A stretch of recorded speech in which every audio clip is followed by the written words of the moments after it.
खत्म हो गया, आप तो लगा ही सकते हैं। माँ सरस्वती को प्रणाम करता हूँ, माँ भारती को प्रणाम करता हूँ।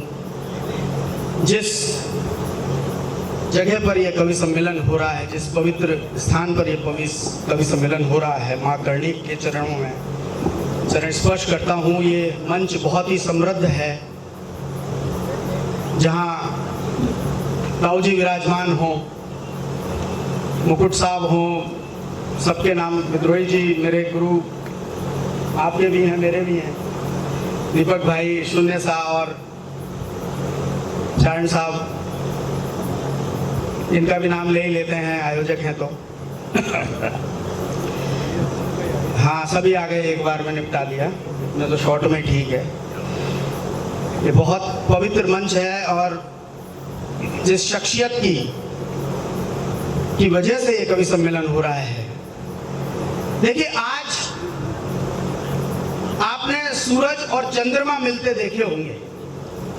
जब कभी सूर्य डूब रहा होता है तो कई बार ऐसा होता है चंद्रमा निकल रहा होता है। आज वो अवसर है साहब, जब दो सूर्य एक साथ प्रज्वलित हैं। एक सूर्य आदरणीय कानदान कल्पित साहब, जिनकी स्मृति में ये कवि सम्मेलन हो रहा है, और आज राष्ट्र कवि रामधारी सिंह दिनकर का भी जन्मदिन है। तो दोनों ऐसे महानतम व्यक्तियों के लिए, काव्य श्रेष्ठ के लिए अगर आज कवि सम्मेलन मैं पढ़ रहा हूं तो ये मेरा सौभाग्य है। आज जब मैं उत्तर प्रदेश से हूं, नहीं हंसने की बात नहीं है, हाँ, बाबा बुलडोजर की भूमि से आया हूं और ढंग से बजाओ, ये बात है। और ये जो आरजे 21 पता था, 22 तो मैंने जानबूझ के बोला, मैं तो तुम्हें तोल रहा था। आरजे 21 के चरणों में प्रणाम अर्पित करता हूँ। रे भाई, आशीष दे दो, देव रे ढंग से।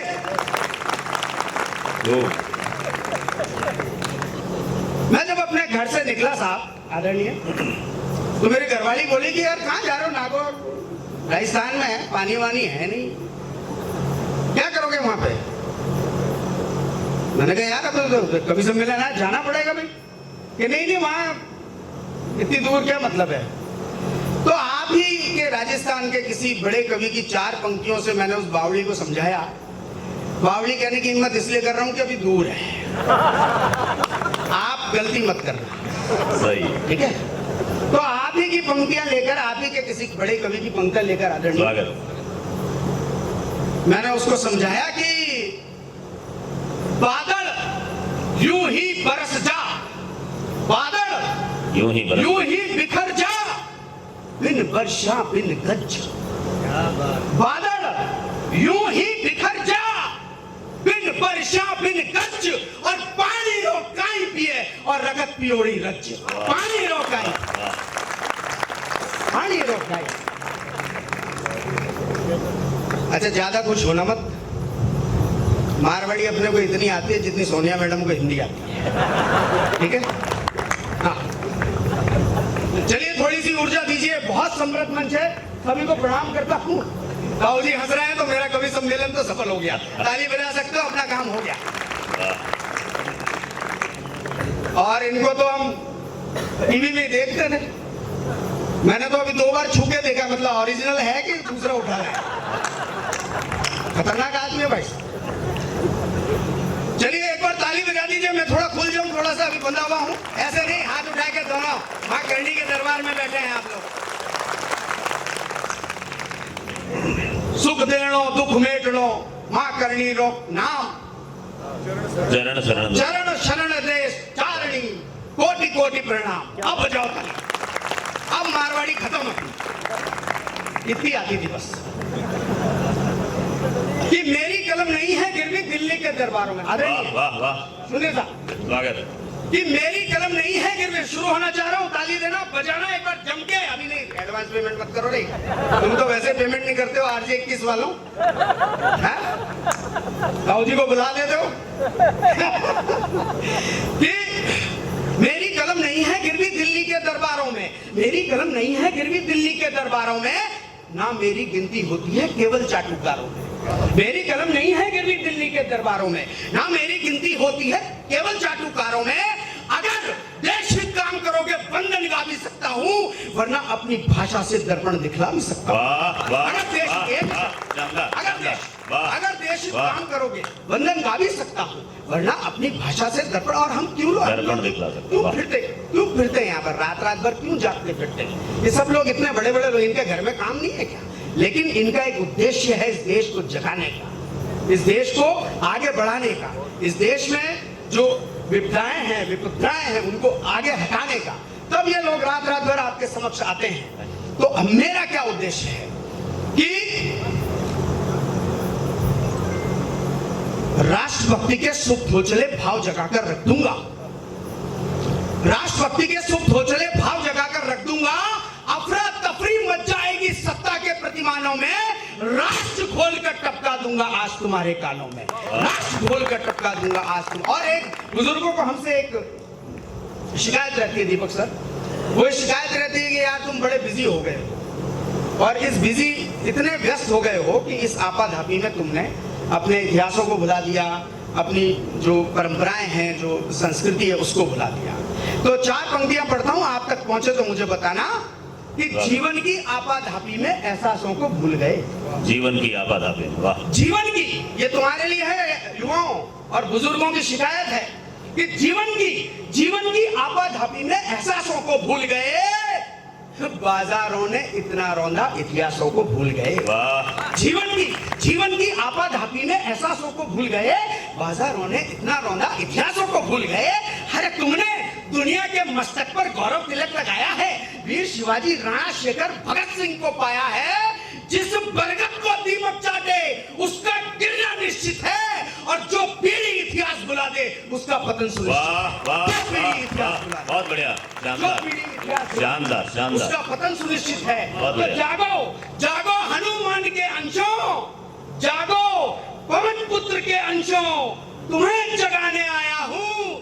हरे जामवंत हूँ, तुमको शक्ति याद दिलाने आया। वाह वाह वाह, बहुत बढ़िया, जामवंत हूँ, वाह, तुमको शक्ति याद दिलाने आया हूँ। शानदार। अब आपको अगर अच्छा लग रहा है तो एक बार ताली बजाइए। गीत के माध्यम से अपनी भावनाएं आप तक पहुंचाना चाहता हूँ। स्वागत। यद्यपि उस मंच पर जिस पर मुकुटमणि साहब बैठे हो, गीत पढ़ना अच्छा नहीं होता, लेकिन आपके चरणों में अपने प्रणाम अर्पित करते हुए और आपका साथ चाहते हुए देशभक्ति का ये गीत स्वागत स्वागत, पढ़ना ही अच्छा होता है, बस तो फाइनल है। बिल्कुल। हाँ, कि राष्ट्र के लिए जियो, राष्ट्र के लिए मरो। ये तमाम लोगों से मेरी अपील है, ऐसा करना है हमें। इस देश को यदि विश्व गुरु बनाना है तो हमें अपनी सांसों तक में इस तिरंगे और इस देश को बसाना होगा। वाह, कि राष्ट्र के लिए जियो, राष्ट्र के लिए मरो, राष्ट्र स्वाभिमान को आसमां पे ले चलो।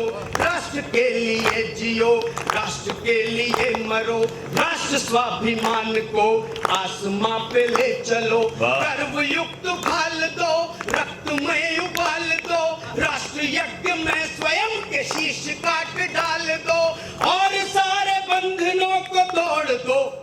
वाह, लहू निचोड़ दो, लहू निचोड़ दो, लहू निचोड़ दो, हाँ लहू निचोड़ दो। आज ना यहाँ कोई भी जाति धर्म शेष हो, आज ना किसी हृदय में कोई राग द्वेष हो। एक स्वर हो, एक दृश्य, एक भाव राष्ट्र हो, देवता या राष्ट्र में से भी चुनाव राष्ट्र हो। जापान के एक व्यक्ति से किसी व्यक्ति ने पूछा, साहब कि आप किसको पूछते हैं? बोला गौतम बुद्ध को, महात्मा बुद्ध को पूछते हैं। कि अच्छा, कोई व्यक्ति यदि महात्मा बुद्ध पर हमला करे तो क्या करोगे? जापान के व्यक्ति ने बिल्कुल आसानी से उत्तर दिया कि मैं उसका गला काट दूंगा। फिर उस व्यक्ति ने वापस प्रश्न किया, देशभक्ति की बात कर रहा हूं, आप तक पहुंचे तो बताना। फिर उस व्यक्ति ने वापस प्रश्न किया कि अगर महात्मा बुद्ध आपके देश पर हमला करें तो क्या करोगे?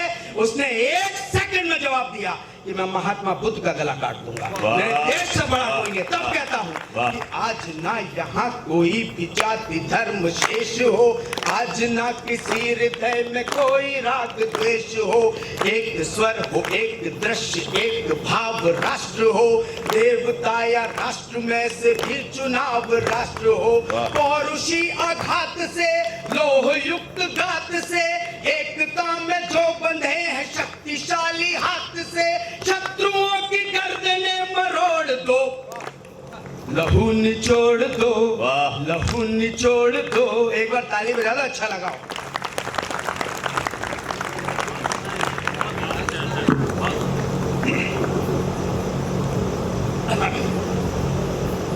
वैसे तो पानी पीना थोड़ा गड़बड़ होता है, लेकिन मैं चाहता हूं कि राजस्थान की धरती का पानी मैं बार बार पीऊं। बिल्कुल। चार पंक्तियां पढ़ता हूं। इस देश में फैल रहे वैमनस्य, इस देश को दो लोगों की जरूरत नहीं है साहब। किन दो लोगों की? इस देश को हिंदू और मुसलमान दोनों की जरूरत नहीं है। इस देश को किसकी जरूरत है मैं बताता हूं, आप तक बात पहुंचे तो आकाश नौरंगी के लिए कहना कि वो अच्छा पढ़ के गया। साहब देखिएगा जरा, स्वागत। पंक्तियां सुनिएगा कि हिंदू न चाहिए, हिंदू न चाहिए, न मुसलमान चाहिए। इस देश को इनकी जरूरत नहीं है। किसकी जरूरत है मैं बताता हूं। हिंदू न चाहिए, न मुसलमान चाहिए, हिंदू न चाहिए, न मुसलमान चाहिए, जो मिट सके वतन पे वो इंसान चाहिए। वाह। हिंदू न चाहिए। वाह, वाह, और अपनी वाह। तालियों को बहुत बजाते बढ़िया। रखना अपनी अगली पंक्ति के लिए। मुझे गर्व होता है जब ये देशभक्ति का एक कवि सम्मेलन चल रहा हो, मेरे चाचा आराम से बैठ के सुन रहे हैं, ये मेरे लिए गर्व की बात होती है वाह। कि हिंदू न चाहिए, न मुसलमान चाहिए, जो मिट सके वतन पे वो इंसान चाहिए। मां करणी का दरबार है, एक नाम लूंगा और वो नाम इस देश के हर व्यक्ति के लिए पूजनीय है। हिंदू न चाहिए, न मुसलमान चाहिए, जो मिट सके वतन पे वो इंसान चाहिए, और नहीं चाहिए हमको अफजल गुरु या आमिर का साहब। इस देश को फिर से एक अब्दुल कलाम चाहिए। वाह। इस देश को फिर से, बहुत बढ़िया, बहुत बढ़िया। वाह। इस देश को फिर से एक अब्दुल कलाम चाहिए। तब कहता हूं, वो कह रहा है इस देश में हम हिंदू मुस्लिम नाम पे लड़े जा रहे हैं, भिड़े जा रहे हैं, और हो क्या रहा है? जो असली गद्दार हैं वो हमारे बीच में छुपे बैठे, हमें पता नहीं चल रहा है। तब पढ़ता हूं कि सुनेंगे साहब कि सुन रे रामू, सुन रे रामू, राम याद कर, वाह। सुन रे रामू, राम याद कर। राम याद कर, सुन सलीम कुरान उठा। वाह। सुन रे रामू, राम याद कर, सुन सलीम कुरान उठा, सुन जोसेफ ईसा बुलवाले तेजेंद्र गुरु ग्रंथ लिया। सुन रे रामू, राम याद कर, सुन सलीम कुरान उठा, सुन जोसेफ ईसा बुलवाले तेजेंद्र गुरु ग्रंथ लिया।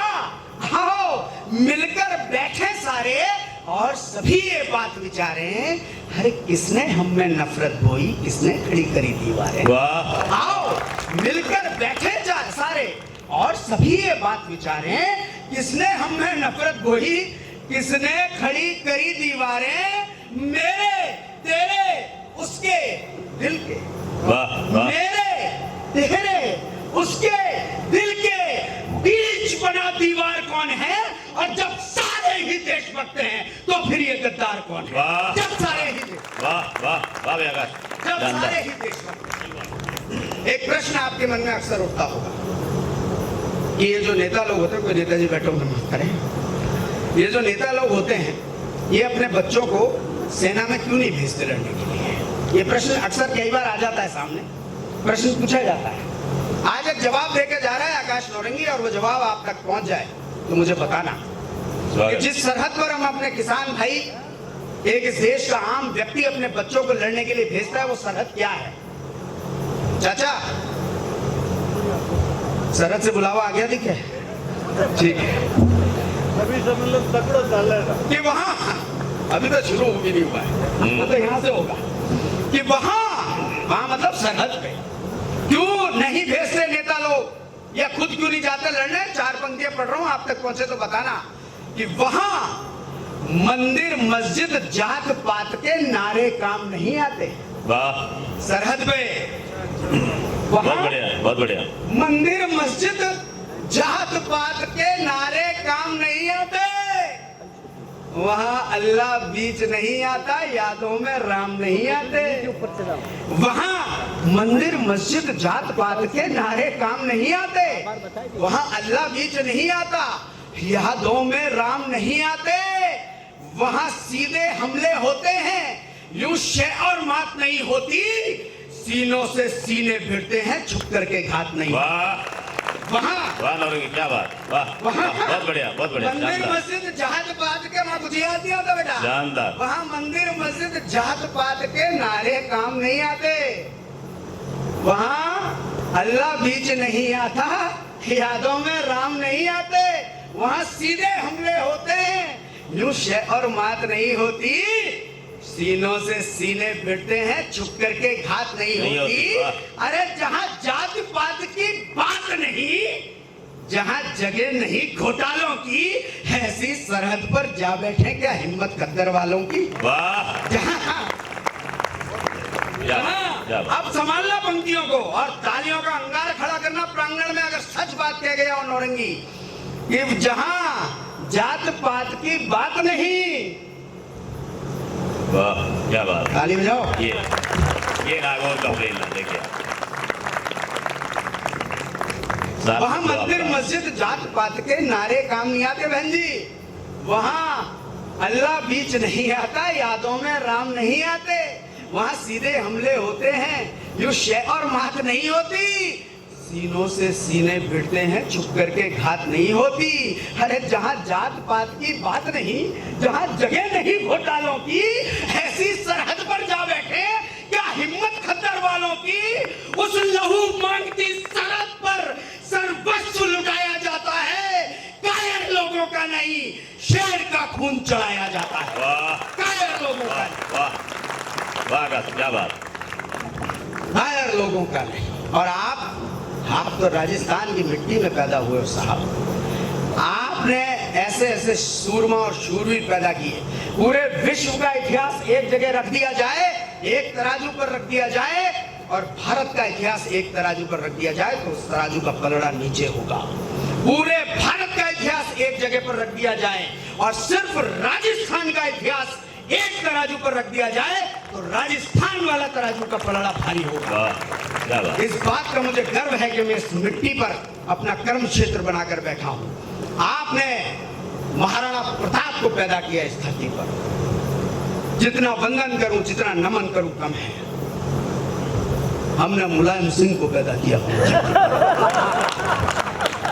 कर लो नमन।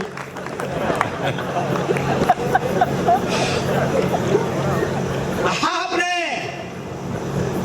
एक घोड़ा दिया पूरे विश्व को, जिसकी पूजा होती है पूरे विश्व में, इकलौता ऐसा घोड़ा है जिसका नाम चेतक है। क्या बात, हमने एक गधा पैदा किया जिसका नाम अखिलेश है। तो हम कम तो नहीं है, थोड़े बहुत ठीक ही है। तुमसे ताली वाले बजाओ, मैं पानी पी लेता हूं।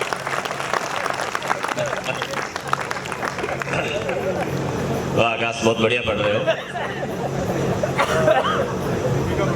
सुनाए। तो चार पंक्तियां महाराणा के लिए। अच्छा, मैं जब भी इतिहास पढ़ता हूं ना, तो मुझे एक चीज बहुत, हल्दी घाटी का युद्ध हुआ या जो भी युद्ध था जिसमें चेतक ने एक छलांग लगाई थी और महाराणा को बचाया था, आपको याद है? सब पढ़े लिखे लोग हैं, चारण तो वैसे ही पढ़े लिखे होते हैं सब, आप तो पैदाइशी पढ़े लिखे होते हो। हमें मेहनत करनी पड़ती है कविता करने के लिए। आप कविता सीख के मैं कभी कभी ये सोचता हूँ आदरणीय, वो छलांग अगर 2 फीट कम रह गई होती तो, वो छलांग अगर 2 फीट कम रह गई होती तो इस देश का इतिहास क्या होता। बस मैं आपको वो याद दिलाना चाहता हूँ। चार पंक्तियां महाराणा के लिए, एक बार ताली बजाकर बता दें कि आप महाराणा, कि उसकी तलवारों पर शत्रु लहू लगा था, याद रहे। उसकी तलवारों पर शत्रु लहू लगा था, याद रहे। उसकी घोड़े की टापों से देश जगा था, याद रहे। उसके भाले की नोकों पर शीश टंगे थे, याद रहे। उसकी आंखों की पुतली में ख्वाब नए थे, याद रहे। उसकी जिह्वा रक्त मुगलिया चाट गई थी, याद रहे। उसकी मुट्ठी मुगलों के सर काट गई थी, याद रहे। उसकी जिभा रक्त मुगलिया चाट गई थी, याद रहे। उसकी मुट्ठी मुगलों के सर काट गई थी, याद रहे। उसका सीना स्वाभिमान से अड़ा रहा था, याद रहे। उसके आगे अकबर झुककर खड़ा रहा था, याद रहे। उसका सीना स्वाभिमान से अड़ा रहा था, याद रहे। उसके आगे अकबर झुककर खड़ा रहा था, याद रहे। उसके सुर ने केवल यशगाथा गाई थी, याद रहे। उसने हंस हंस घास मिली रोटी खाई थी, याद रहे। याद रहे हमको वो मेवाड़ी माटी, याद रहे। स्वयं देवता नतमस्तक वो हल्दी घाटी, याद रहे। याद रहे राणा हम सबको मरते दम तक, याद रहे। पर छलांग से देश बचाने वाला चेतक, याद रहे। क्या बात, क्या बात, बहुत बढ़िया, बहुत क्या बात, शानदार। आप सब यहाँ विराजमान हैं, मेरे लिए बड़ा आश्चर्य का विषय है कि इतनी रात गए मातृशक्ति इतनी बड़ी संख्या में है। आकाश नौरंगी को भले ही भूल जाना, 4 पंक्तियां मैं आपके सम्मान में पढ़ता हूँ, क्योंकि सब कुछ होगा लेकिन आपका सम्मान बहुत जरूरी है। आप इतनी बड़ी संख्या में हैं। स्वागत, स्वागत। ये जो युवा शक्ति ये जो बैठी है यहाँ पर, इसके लिए भी पढ़ सकता था, लेकिन समय की अपनी मर्यादा है। हम अपनी बेटियों को बहुत संस्कार देते हैं। मैं विद्रोह का कवि हूँ, विद्रोह के बीज बोना चाहता हूँ। मेरी बेटियां बैठी हैं यहाँ पर, मैं 2 बेटियों का गर्वित पिता हूँ। मैं अपनी बेटियों को जो सीख देता हूँ वो आज आपको देने जा रहा हूँ। हम अपनी बेटियों को बहुत संस्कार देते हैं साहब, ऐसा करना वैसा मत करना, यहाँ जाना वहां मत जाना, इससे बात करना इससे मत करना। इन संस्कारों से हमारी बच्चियां डर जाती हैं। उनके डर का फायदा उठाकर शराब के नशे में कोई आता था आता है और हमारी सुकोमल कन्याओं को, बच्चियों को रौंद कर चला जाता है। तब आकाश नौरंगी एक विद्रोह की पंक्तियां पढ़ता है, वो आपके लिए संभालनी आपको है, लेकिन आपकी जिम्मेदारी ज्यादा रहेगी इन पंक्तियों पर। स्वागत, मुझे आदेश, स्वागत। कि बेटी तुम अमृत मत बनना, जहर भरी हाला बनना। बेटी तुम अमृत मत बनना, जहर भरी हाला बनना। शांत चित्त चंदा मत बनना, सूरज की ज्वाला बनना। बेटी तुम अमृत मत बनना, जहर भरी हाला बनना। शांत चित्त चंदा मत बनना। एक भी ताली खामोश नहीं रहनी चाहिए, क्योंकि आप भी किसी बेटी के पिता हो, भाई हो या बेटे तो हो ही। कि बेटी तुम अमृत मत बनना, जहर भरी हाला बनना। शांत चित्त चंदा मत बनना, सूरज की ज्वाला बनना। कहा गया है मात खाएगा वो जो सच सरल होगा, और क्षमा शोभती उस भुजंग को जिसके पास गरल। क्षमा शोभती उस भुजंग को। बेटी तुम अमृत मत बनना, जहर भरी हाला बनना। शांत चित्त चंदा मत बनना, सूरज की ज्वाला बनना। कहा गया है मात खाएगा वो जो सच सरल होगा, क्षमा शोभती उस भुजंग को जिसके पास गरल होगा। और स्वाभिमान से जीने को यहाँ कौन मना कर सकता है, किंतु ये भी परम सत्य अधिकार छीन कर मिलता है। कसम उठा लो आज यहीं पर अंगारे बरसाओगी, और कर अस्मत पर हाथ उठे तो हाथ काट कर लाओ। कर अस्मत पर हाथ, कर अस्मत पर हाथ, क्या बात, क्या बात, वाह वाह, बहुत बढ़िया, शानदार, शानदार, क्या बात, शानदार, शानदार, शानदार। मैं अपनी एक अंतिम रचना तक पहुंच रहा हूं, क्योंकि ये जो टीम है ये 3 दिन तक कवि सम्मेलन चला सकती है। मैं जानता हूँ इनका, मुझे आज्ञा दें एक अंतिम रचना में पढ़। आदरणीय, बहुत बढ़िया। टीवी वालों से पहले लेनी पड़ती है, पता नहीं कहां सेंसर लगा दे। 4 पंक्तियां पढ़ता हूं कि व्यापारी सामान खा गए, इस देश की विडंबना बता रहा हूं। व्यापारी सामान खा गए, इंजीनियर पुल और मकान खा गए।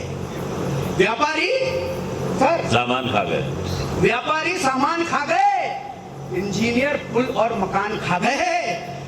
पुलिस वाले पब्लिक की, कोई पुलिस वाला तो नहीं है? लार बैठ, लार है? हाँ, लार, लार। देखो यार, अपने को पुलिस वालों से बहुत डर लगता है भाई साहब। मैं चरण स्पर्श, अच्छा मैं तो जैसे मान लो मेरी बात सुनो, अपन तो एक समझौता कर लेते हैं। मैं जैसे बोलूं नेता, व्यापारी, पुलिस या जो भी, तो आप ये समझो मैं आपके राजस्थान वालों की तो बात कर ही नहीं रहा हूँ, मैं तो अपने यूपी वालों की बात। सही है, फिर ठीक है, बिल्कुल हाँ चलेगा, बिल्कुल चलेगा। राजस्थान की पुलिस ओहो बहुत सीधी, इतनी सीधी है साहब, इतनी सीधी है जो दो चुपचाप रख लेती है, इतनी सीधी पुलिस है। ताली बजा लो अगर पुलिस के नाम हो। हाँ कि व्यापारी सामान खा गए, इंजीनियर पुल और मकान खा गए, पुलिस वाले पब्लिक की जान खा गए, नेता ईमान खा गए। अरे हमने तो लोग ऐसे भी देखे हैं जो पूरा हिंदुस्तान खा गए। वाह है, क्या बात, शानदार, स्वागत है। शानदार, शानदार। अब एक अंतिम रचना में पढ़ रहा हूँ। मेरी रचना है भगत सिंह, आप वाह, तक पहुंचनी वाह। चाहिए बिना किसी भूमिका के। एकदम बात। शुरू कर रहा हूँ। स्वागत, बिल्कुल। भगत सिंह की एक ही बात ध्यान रखना, उसने एक गीत गाया था जब वो फांसी के झूले पर चढ़ रहा था कि मेरा रंग दे बसंती चोला। कितनों को याद है? एक बार हाथ खड़ा करो। सबको याद है। तो सब याद है, सब हाथ खड़ा करो, फिर दूसरा खड़ा करो और एक बार ताली बजा दो भगत सिंह के नाम पे। और मैं शुरू करता हूँ। नोट क्या सही है सर? सही, नोट को सही। आपने ठीक है कि चूम लिया फांसी का फंदा जिसने खुद ही खुश होकर, चूम लिया फांसी का फंदा जिसने खुद ही खुश होकर, जिसने जीवन धन्य कर लिया मिट्टी में शोणित होकर। वाह चूम लिया फांसी का फंदा जिसने खुद ही खुश होकर, जिसने जीवन धन्य कर लिया मिट्टी में शोणित होकर, जिसके गालों की लाली से सूरज की लाली कम थी और चमक आंखों में ऐसी स्वयं चांदनी बेदम थी। गबरू सिख जवान भगत सिंह घबराता था शादी से। सरदार किशन सिंह जी जो उनके पिता थे, उन्होंने कहा बेटा अब तुम जवान हो गए, तुम्हारी उम्र हो गई, अब तुम विवाह कर लो। भगत सिंह उसी रात अपने घर से गायब हो गए। एक पत्र तकिए के नीचे पिता के रख के गए। सुबह जब पिता ने वो पत्र पढ़ा तो उसमें लिखा था, क्या लिखा था साहब, क्या लोग थे। उसमें लिखा था, पिताजी मुझे क्षमा करें, मैं विवाह नहीं कर सकता क्योंकि मेरा विवाह हो चुका है और मेरी दुल्हन इस देश की आजादी है। वाह क्या कमाल के लोग। तब कहता हूँ कि चूम लिया फांसी का फंदा जिसने खुद ही खुश होकर, जिसने जीवन धन्य कर लिया मिट्टी में शोणित होकर, जिसके गालों की लाली से सूरज की लाली कम थी और चमक आंखों में ऐसी स्वयं चांदनी बेदम थी। गबरू सिख जवान भगत सिंह घबराता था शादी से। अरे जिसने प्यार रचाया भी तो भारत की आजादी से। क्या बात है। जिसने प्यार शानदार, शानदार। जिसने प्यार रचाया भी तो भारत की आजादी से। और एक गलतफहमी जो आपके बीच में है वो मैं दूर करके जाना चाहता हूँ। कर ही दो। जिस अंग्रेज सरकार का पूरे विश्व में हुकूमत चलती थी, हाँ आपको क्या लगता है वो गांधी जी से डरते थे? हाँ? है, कौन डर- वो नेहरू जी से डरते, जिन्नस डरते, जिन्नस नहीं साहब। मैं बताता हूँ किससे डरते थे, और अगर सही कह दूं तो एक भी हाथ खामोश ना रहे कि ना, थोड़ा कड़वा बोलूंगा, मेरी मंशा नहीं है मैं किसी को बोलूं, लेकिन जो बात है वो बोलनी पड़ती है बोल कि ना नेहरू की चालाकी से, ना गांधी के डंडों से, ना नेहरू की चालाकी से, ना गांधी के डंडों से, ना टैगोरी चापलूस, ना जिन्ना के हथकंडों से, ना नेहरू की चालाकी से, ना गांधी के डंडों से, ना टैगोरी चापलूस, ना जिन्ना के हथकंडों से। अरे गोरे जिसकी सिंध गरज से डरे डरे से रहते थे। एक शेर था आजादी का जिसे भगत सिंह कहते थे। वाह एक शेर, वाह वाह वाह वाह वाह क्या बात, क्या बात। एक शेर था आजादी का जिसे भगत सिंह कहते थे। तो मौत सामने देख भी जिसका हृदय एक क्षण ना डोला, भगत सिंह भारत माता से झूम झूम कर ये बोला, क्या बोला? ओ मेरा रंग दे, मेरा रंग दे, मेरा रंग दे बसंती। तो दोनों हाथ उठा के और गा के मेरे साथ, ओ मेरा रंग दे, मेरा रंग दे, मेरा रंग दे बसंती चोला, माहे रंग दे बसंती चोला। जो बचपन से पला बड़ा था वीरों की परिपाटी में, 6 साल का था भगत सिंह, पिताजी ले गए इस खेत में, तो कुछ बो रहे थे भगत सिंह। पिताजी ने पूछा बेटा क्या कर रहे हो? बोला पापा बंदूकें बो रहा हूं, बंदूकें। क्या देखिए बात। संस्कार देखिए बच्चे, बंदूकें बो। क्या करेगा बंदूकों का? कि बंदूकों को बोऊंगा, बंदूकों के पेड़ लगेंगे, पेड़ों पर बंदूकें लगेंगी, उन बंदूकों को हम तोड़ेंगे और उन बंदूकों के दम पर इन अंग्रेजों को इस देश से मार भगाएंगे। ये संस्कार थे 6 वर्ष के बच्चे में। तब कहता हूं कि वो बचपन से पला बड़ा था वीरों की परिपाटी में, बंदूकें बोया करता था वो भारत की माटी में। क्या बात। वो बचपन से पला बड़ा था वीरों की परिपाटी में, बंदूकें बोया करता था वो भारत की माटी में। अंग्रेजों के क्रूर दमन से आजिज आकर बैठा था, अपने दिल में राष्ट्र प्रेम की आग जलाकर बैठा था। और सुनो, जब दिन थे उसके मस्त खेलने खाने के, वो सपने देखा करता था भारत पर मिट जाने के। वाह वो सपने देखा बहुत बढ़िया, वाह स्वागत, वो सपने देखा शानदार, करता शानदार। था। और अंतिम पंक्तियां मेरे काव्य पाठ की आप तक पहुंचे। स्वागत स्वागत भगत सिंह को महात्मा गांधी ने स्वयं ये कहा था कि मेरा कोई सबसे बड़ा अहिंसक पुत्र है तो वो भगत सिंह है। बहुत भगत सिंह ने कभी हिंसा का प्रयोग नहीं किया था। यदि हिंसा का प्रयोग आदरणीय, आप तो प्रोफेसर हैं, आपसे बेहतर कौन जानता हो। अगर हिंसा का प्रयोग ही भगत सिंह को करना होता तो याद करो असेंबली में फोड़ा गया वो बम, वो पूरी असेंबली को भी उड़ा सकते थे, लेकिन उन्होंने ऐसा नहीं किया। क्योंकि लाला जी की खबर सुनी तो ज्वाला भड़क उठी तन में, जितनी लाठी उतनी गोली मारूंगा ठाना मन में। राजगुरु को साथ लिए वो निकल पड़ा मत वाला था, आज भगत सिंह की आंखों में काल डोलने वाला था। उस गोरे पापी हत्यारे को जाना गया माटी में, आज गोलियां गिरकर दागी सैंडर्स की छाती में। आज गोलियां गिनकर डाली। 8 गोलियां गिनकर दागी सैंडर्स की छाती में। तो इनकलाब, अब आपकी बारी है, दोनों हाथ उठाकर तालियों के साथ मेरे साथ आना। इनकलाब लेकर के निकला था जब वीरों का टोला, भगत सिंह भारत माता से झूम झूम कर ये बोला, क्या बोला? ओ मेरा रंग दे, मेरा रंग दे, मेरा रंग दे बसंती चोला, मैं रंग दे बसंती चोला। बहुत बहुत धन्यवाद नागौर, बहुत बहुत धन्यवाद।